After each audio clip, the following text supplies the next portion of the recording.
Hey gang, Spade here, and today we are taking a look at Leader Class Ironhide. Was over at Walmart today, and I picked him up along with this guy, which you've probably already seen the review of. But this one was the only one in the store that I could find, so I just looked down and there it was, and I got him for 40 bucks. He was only 40 bucks, which that's $5 off normal, but hey, I'm not complaining. It's better than the $69 I see him online for. So here's the back of the box. Bottom of the box is the other two Leader Class figures. So we're going to go ahead and open them up here in a second, but I'm just wondering, this is the third new Leader Class figure we're getting. Are we getting any more? Has Hasbro, at the time of this review, Hasbro has not announced anything else other than Ironhide, Bumblebee, and Sentinel Prime, which I've already reviewed. I'm probably not going to review the Bumblebee unless I get it for free or something.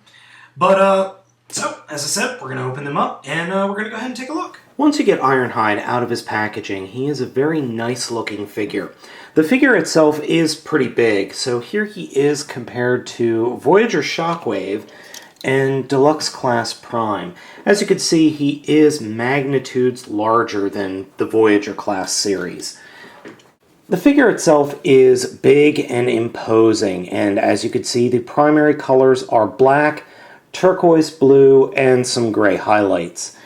Overall, the figure looks good and is a very, very good modeling of the movie Ironhide character.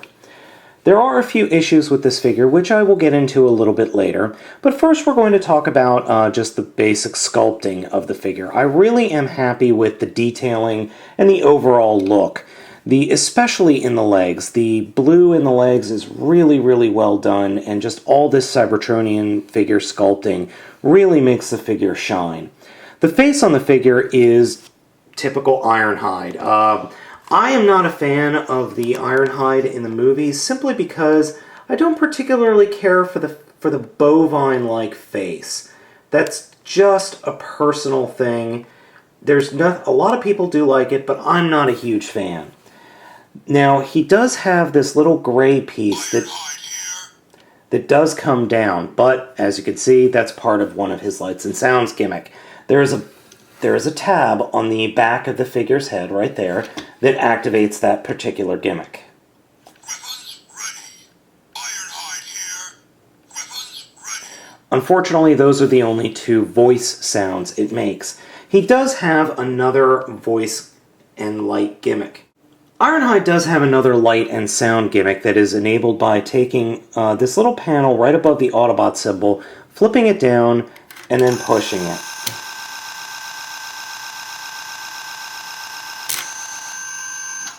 That can get highly annoying, especially if you have oversensitive people in your household.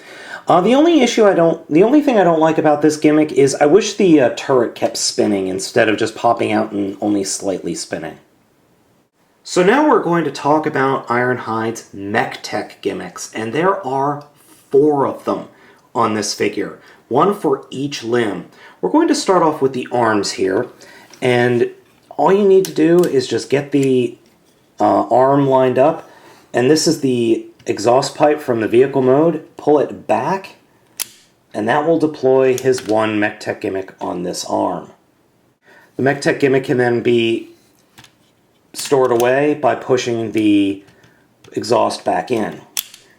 Now, I really, really like this one on this arm, but it does have an issue when it's folded up in that this panel does not stay closed. It just folds open on its own. Moving to the figure's right arm, we have the same type of gimmick where you pull back on the exhaust and it pops out the telltale multi-barrel gun. So close it and then pop it out again. Moving on to the legs, for the figure's left leg, grab the side here and just fold it out, and a nice big robotic Bowie knife folds out of the robot's left leg. It is completely holdable in robot mode and can be held by a couple of other figures. So we will put that away. And I really like that one. Now moving on to the figure's right leg, we open it up and there is a missile launcher in here. This does fire a missile.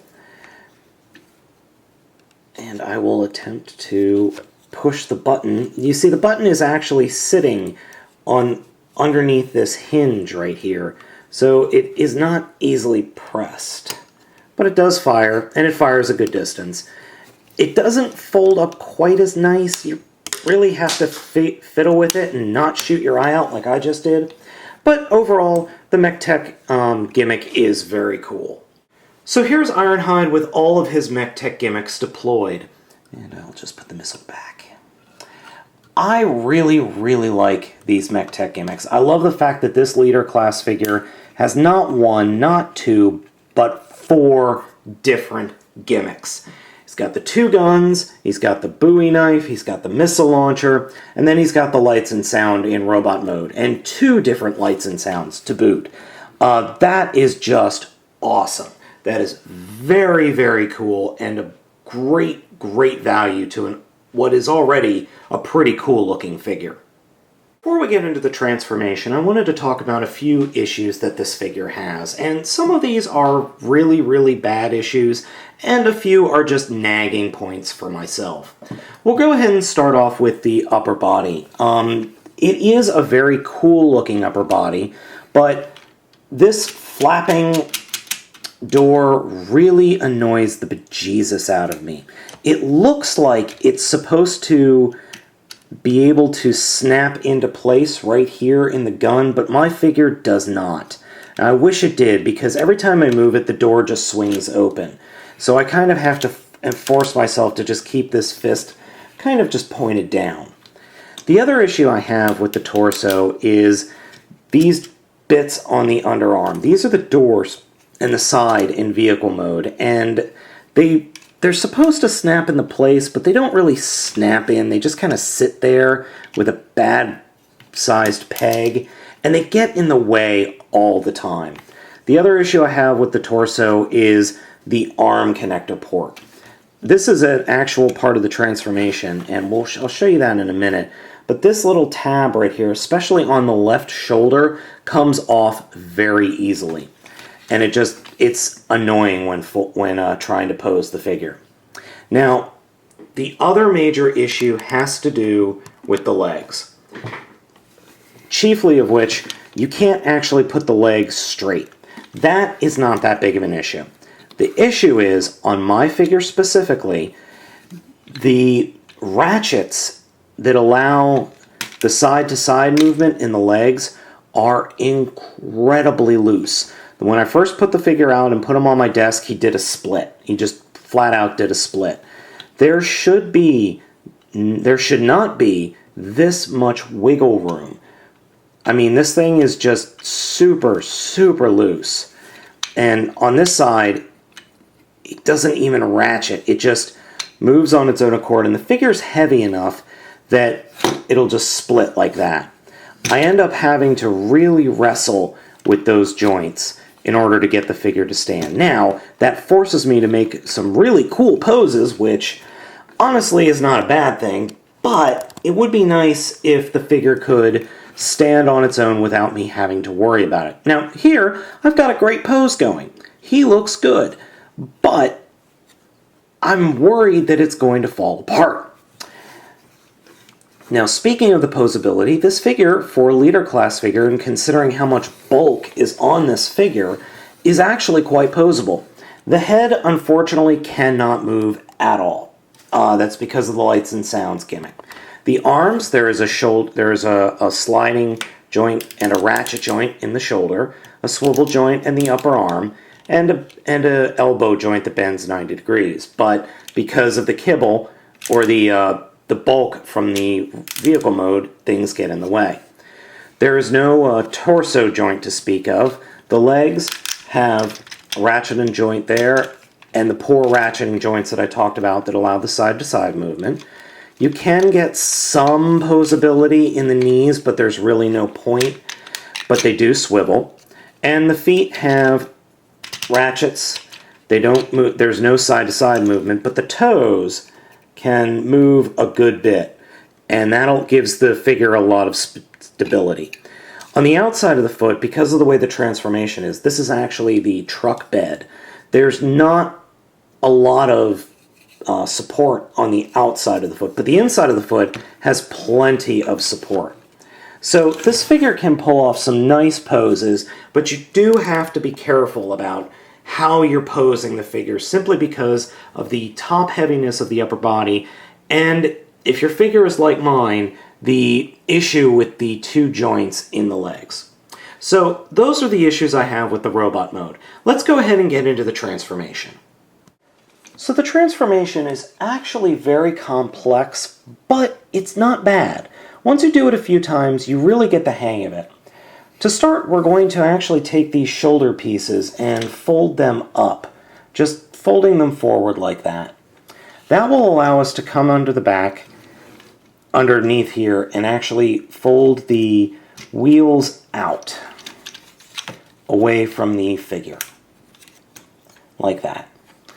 Then what we'll do is come around back here and fold this part that's behind the head out and up, and take this part, which will be the windscreen, and fold it directly up like that and just kind of out of the way. Then we will come in and take the shoulder and completely disconnect the arm from the rest of the figure, like that. What we'll do then is rotate it and fold it all the way down, just moving the fist around and the arm such that you can fold it down. Now there is a peg right here. This peg will connect to this point under the forearm, and you just have to play with it. You look at it and you think, oh, it's going to connect easily, but sometimes it doesn't. Sometimes you just got to play with it until it lines up. Now that I've gotten that piece connected, we'll do the same thing on the other side. We will disconnect the shoulder, just rotate it around until you could get it to the point where it can fold down easily, and then connect it in like that. So there we have the fists for the robot mode sticking out. Now we'll get these pieces lined up, and these pieces here just pointing straight out. Next thing we'll do is come under here to the chest, actually just push lightly on these hood pieces so that we can unpeg them, and they're actually pegged in here. So they're actually pegged in. Just unpeg them, and they're on a ball joint that is very, very loose and comes off very easily with very minimal force. So just be aware of that. We'll fold that whole section up and just kind of hope you can get it in line. Now, as you can see, I keep popping the ball joint off, and that's just an issue with this ball joint. There's also a little tab here, so you see right there, there's a tab, and there's a slot right there. So you just kind of get it lined up and get that slotted into place. There we go. And we'll do the same thing over here. So we'll pop that off, and just gently rotate it up, and every single time I pop the ball joint, no matter which side it is.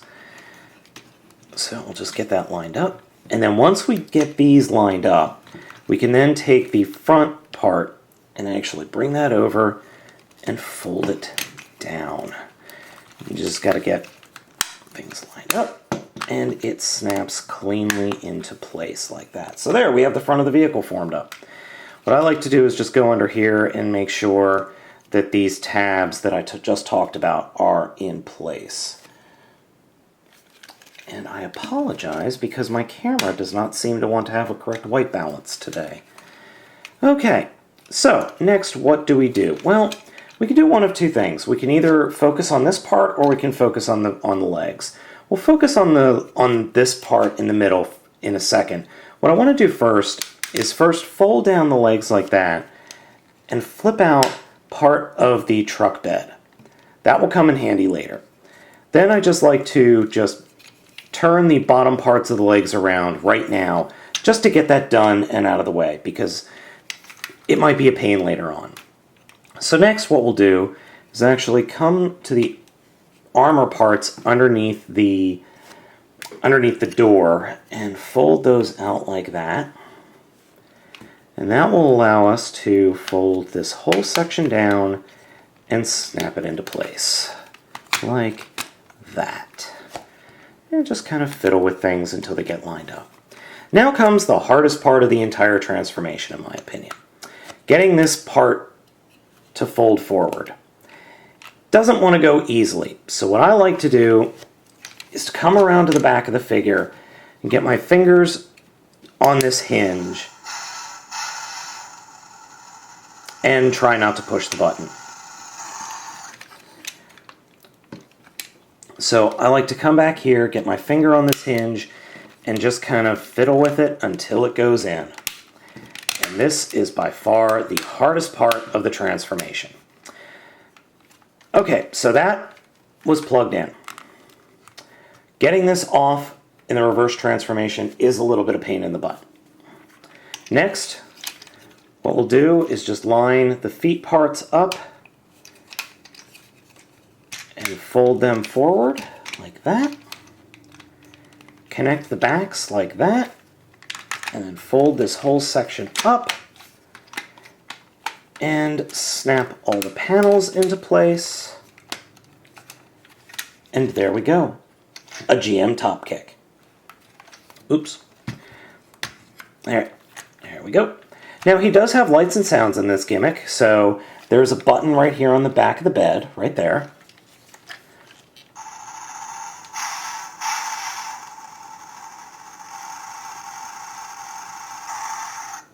And that was the sound gimmick. The first time I did it there were lights, but I guess not this time. Now you can deploy the weapons in this mode. Just push back on the smokestacks or the exhaust pipes. And you've got some pretty cool weapons there. I really dig it. I have to say, I love this vehicle mode. I think this vehicle mode is awesome. And I think the figure overall is great. This is a leader class figure that you need to have in your collection. I've played with the Voyager class Ironhide and I don't really care for it, but this Ironhide is awesome. Yes, there are a few issues, especially in robot mode, with the fact that he has some issues standing up, but this guy is by far and above the best of the leader class figures. The transformation is fun, but easy, and it's more of a transformation of like a very complex deluxe class figure, and I appreciate the simplicity. I really do. I find the simplicity in the transformation to be refreshing. So if you guys find this one, go ahead and pick him up. I got him at Walmart. He was the only one there. He was $40.99 at my Walmart. I think they're normally going for $42.99 is what the sticker said, but it only rang up for $40.99. So you know what? Go ahead and pick this one up if you can. I don't think you're going to be disappointed with this leader class figure.